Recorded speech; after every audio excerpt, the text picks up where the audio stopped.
Gen Sagopi, Rarasati Rabi, seri 240, lakon Banowati Rabi. Mula-mula hanya satu dua orang yang meneriakan nama Rarasati.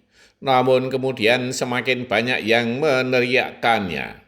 Raden Harjuno yang keretanya tidak jauh dari kereta yang ditumpangi oleh Rarasati. Tanpa disadarinya menoleh ke belakang. Ketika ia melihatnya, yang terjadi justru ia beradu pandang dengan Dewi Worosumbodro. Hanya sekilas, karena Dewi Worosumbodro kemudian berpura-pura membuang muka. Kesempatan itu dimanfaatkan oleh Raden Harjuno untuk melihat Rarasati yang namanya dielu-elukan oleh banyak orang. Sesungguhnya Rarasati tak kalah cantik dengan para putri raja yang hadir di sini. Batin Raden Harjuno. Namun kecantikan Brotojoyo sungguh berbeda dengan gadis semanapun. Batinnya juga. Konon kecantikan Dewi Worosumbodro atau Brotojoyo tidaklah sangat menonjol. Namun jika ia disandingkan dengan putri manapun, tak akan ada yang bisa menandingi kecantikannya, bahkan para bidadari sekalipun. Oleh karena itu, Dewi Worosumbodro sering disebut sebagai penggenap dari bidadari kahyangan yang masih kurang satu.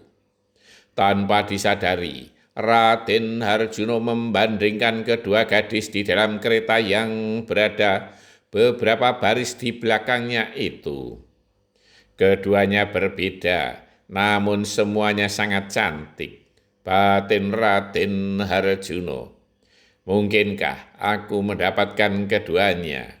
Lamunan Raden Harjuno lagi. Walau ia telah dipertunangkan dengan Dewi Worosumbodro. Namun apakah Dewi Worosumbodro bersedia ia persunting? Mengingat Dewi Worosumbodro, abunya lebih tua dan juga usianya. Walau Raden Harjuno di sepanjang perjalanan itu juga dielu-elukan oleh para gadis, namun lamunannya tertuju kepada Dewi Worosumbodro dan Rarasati.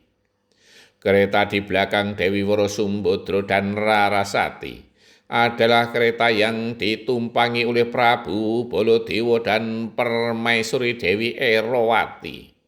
Prabu Baladewa adalah menantu kebanggaan dari Prabu Salyontoko.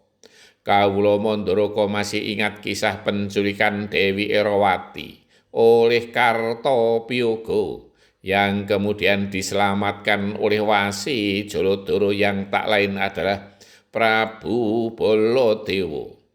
Kawula Mandharaka pun mengagumi Prabu Baladewa yang gagah dan berkulit putih bule tersebut. Menyusul di belakang kereta Prabu Baladewa adalah kereta-kereta dari para raja sahabat dari Sewu Nagara.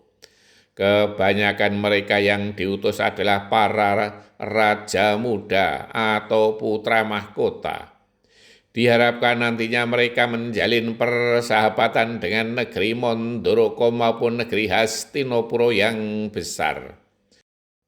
Mereka pun berharap bisa ketemu jodoh karena dalam perhelatan yang besar ini pasti banyak putri-putri cantik yang hadir. Ada beberapa nama gadis yang menjadi perhatian mereka. Di antaranya adalah Dewi Worodrupadi, Dewi Worosrikandi dari Pancolo, Dewi Worosumbodro dari Mandura, Dewi Dursilawati satu-satunya putri dari Korawa, dan Rarasati putri Widro Kandang, dan juga para putri Bupati dan Nayokoprojo yang tak kalah cantiknya. Para raja muda dan para putra mahkota tersebut mengukur diri sendiri. Siapa yang paling layak untuk mereka pinang? Bagi mereka, Rarasati menjadi yang paling mungkin untuk dipinang. Karena ia bukanlah putri seorang raja, namun kecantikannya membuat mereka tergila-gila. Bersambung. Suami istri belum tentu jodoh yang ideal, namun jika berjodoh tentu selaras lahir dan batinnya.